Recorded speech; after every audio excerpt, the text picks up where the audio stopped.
Voici la partie CD de la page 62. OK, donc l'expérience va se faire à l'aide d'une montre à faisceau et d'une lentille semi-circulaire.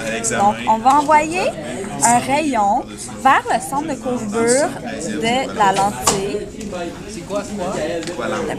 Vers le centre de courbure.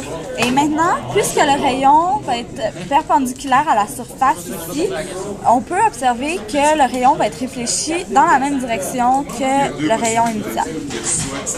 Maintenant, si on tourne la lentille vers la droite, encore en envoyant le rayon vers le centre de courbure, on peut observer qu'il va y avoir une déviation vers le bas.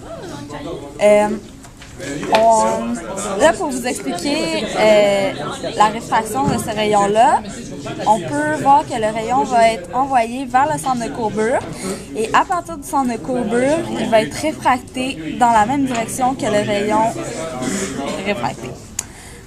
Et ici, on peut peut-être pas le voir, mais il y a toujours une faible partie de la lumière qui est réfléchie avec le même angle que celui-là. Avec le même angle d'incidence, donc. Alors, θ1 égale θ2. Bon, maintenant, si on fait la même expérience, mais dans l'autre sens, on va envoyer un rayon vers le centre de courbure, perpendiculaire encore une fois, et là, on peut observer qu'il est réfléchi dans la même direction. Maintenant, si on tourne la lentille vers la droite, on peut voir que le rayon va être dévié, donc réfracté vers le haut. Donc là, ça, c'est dû à le rayon ici va atteindre le centre de courbure, donc il va être dans cette direction-là quand il va passer dans la lentille, et ensuite il va être réfracté vers le haut. Je vous ai. Donc c'est ça.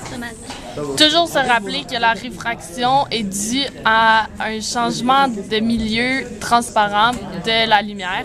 Donc ici, pour l'expérience, de l'air au verre transparent de la lentille.